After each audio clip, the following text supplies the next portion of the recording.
Most scholarship applicants only just focus on, I need to submit this document, I need to submit that document. I understand.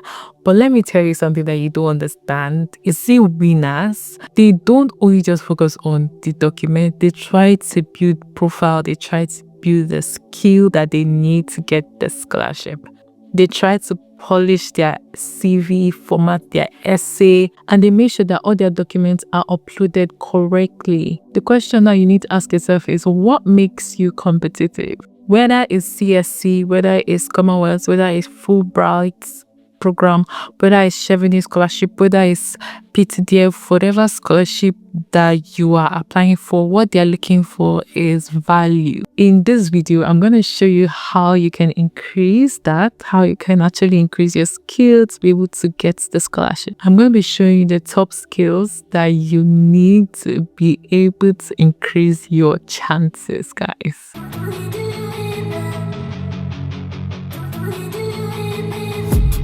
I've been dreaming on in my head like I've seen it. A life worth living is a life with meaning.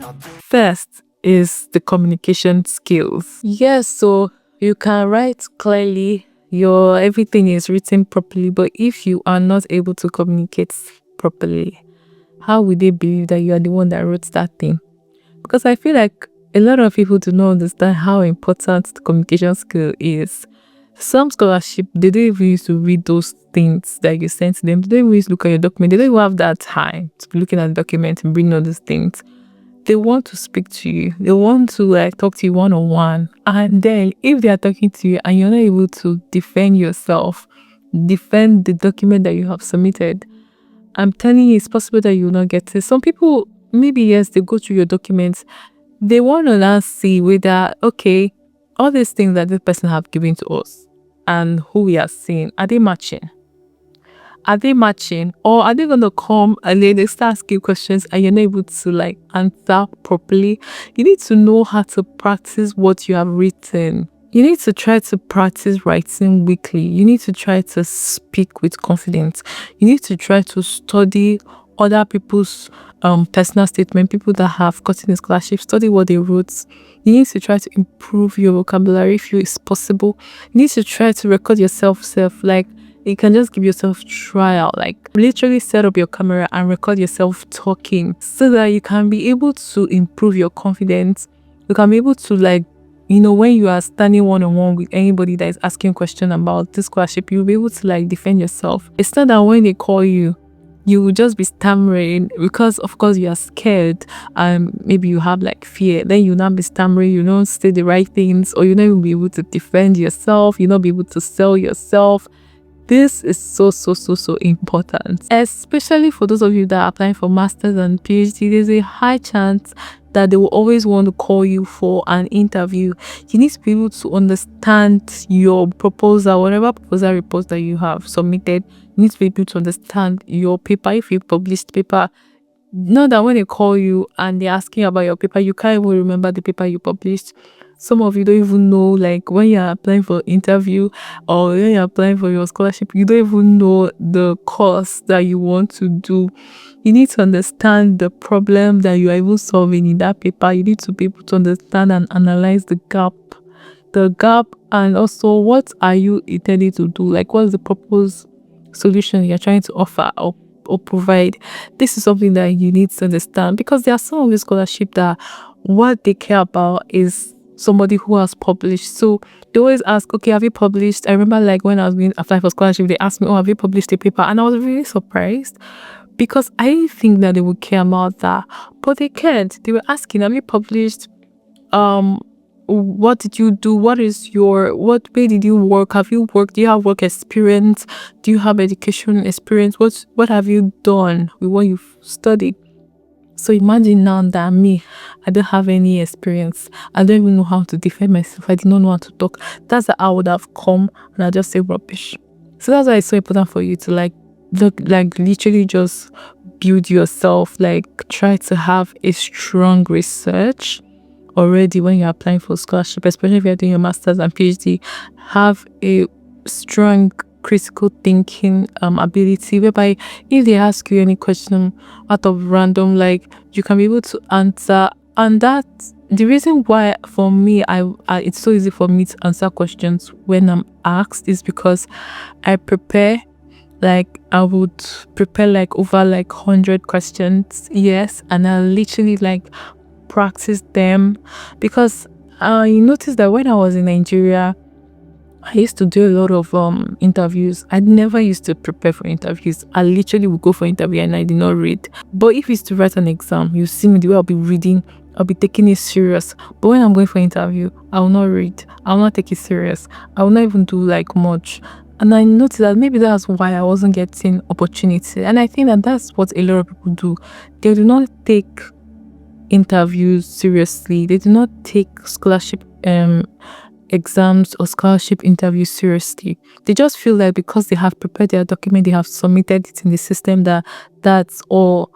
But I'm here to tell you that that's not all. Like, you still need to like prepare for whatever question they're going to ask you, and apart from that, prepare for just anything. Like, be really prepared. Another thing that these people always care about is like they always care about like the leadership, and like I think it's important for them because they want to know that, okay, if depending on the scholarship, let's just be honest, depending on the scholarship that you're applying, they always want to know like if you have like leadership experience, what have you done. Like for me, I was NYSC secretary. I've always been a secretary.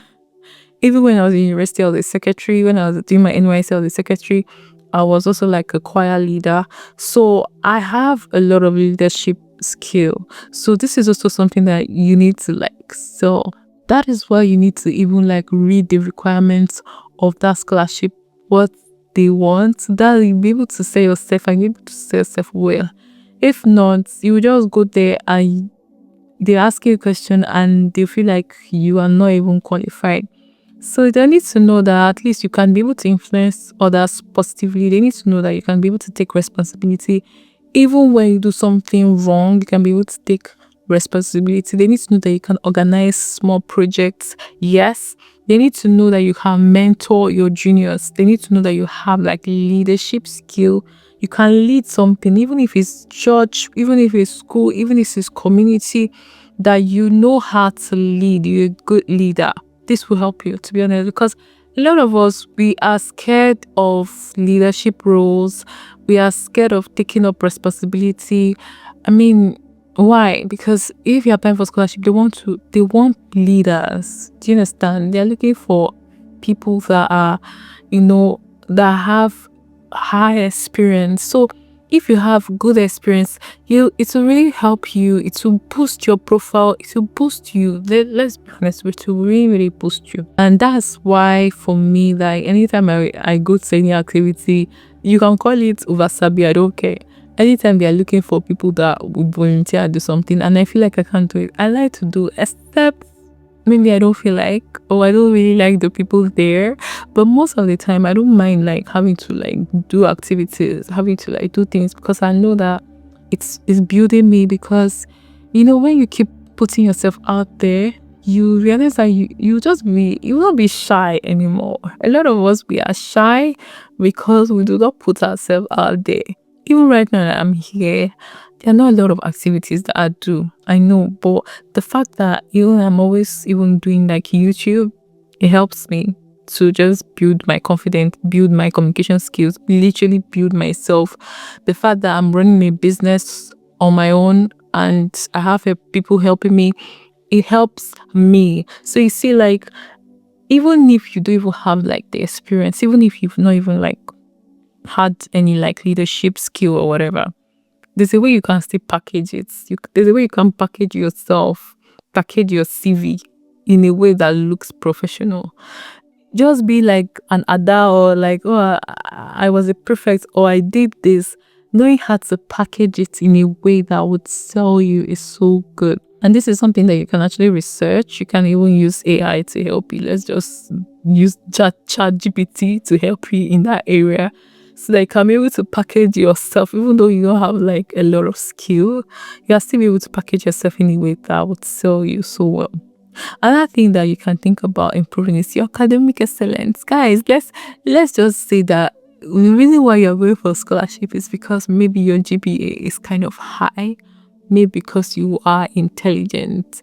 And if your GPA is not high, if you're not intelligent, if you're not disciplined, if you're not consistent, if you don't have like academic maturity, there's a high chance that they don't think that you have the skill enough to get the scholarship. So even if you don't even have like a high GPA, because I know some people, they will say, oh, my GPA is not high, my GPA is not this. You can still try to like improve your profile by getting like certification, trying to like publish a paper if you can, trying to write like a proposal report, going for internships. Do you know that even having like work experience can really help you? I'm telling you, work experience can really help you. There's so many things that you can actually do to actually boost your profile, to assist you, to help you.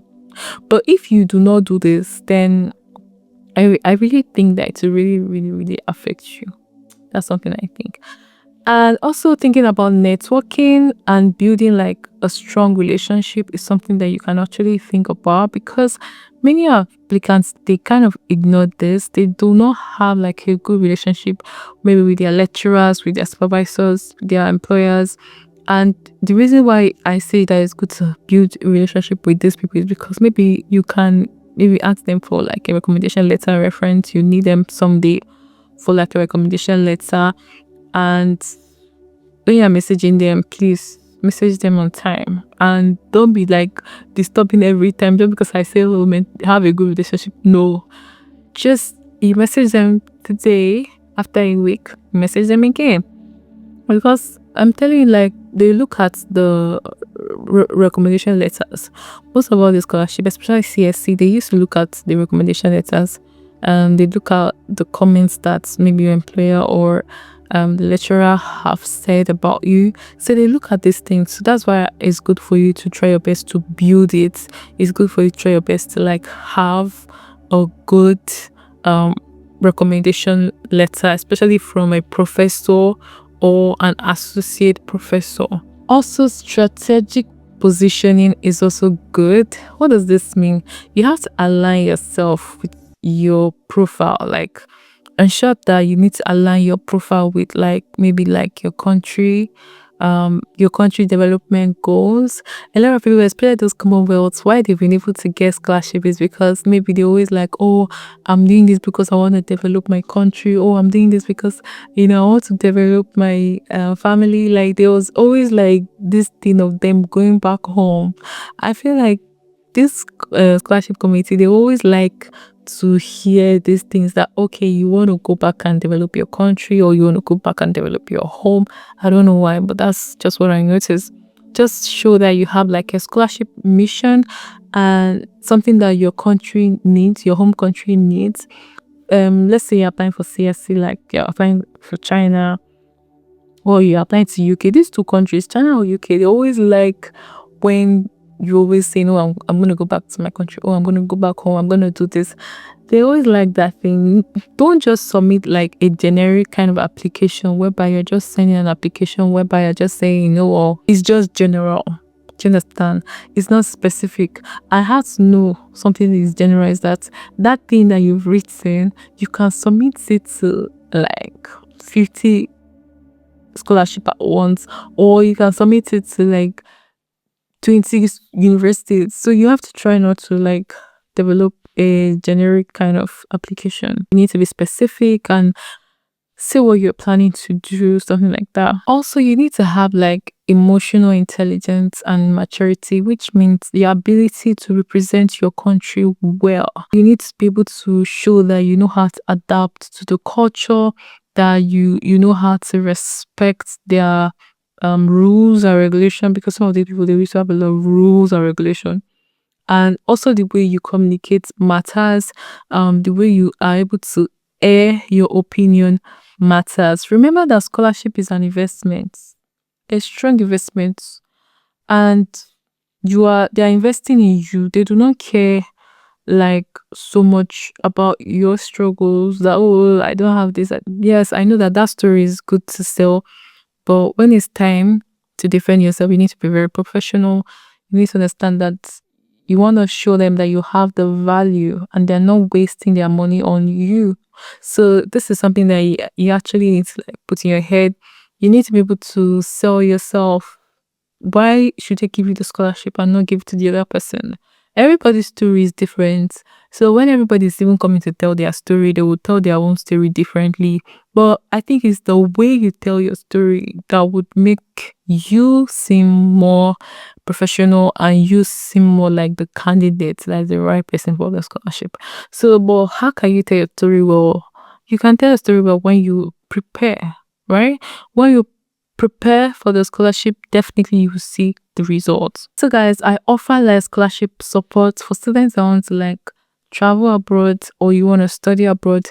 I offer a lot of support for students. Please check description down below. Do also like this video, subscribe to my channel. I'll see you guys in my next video. Bye.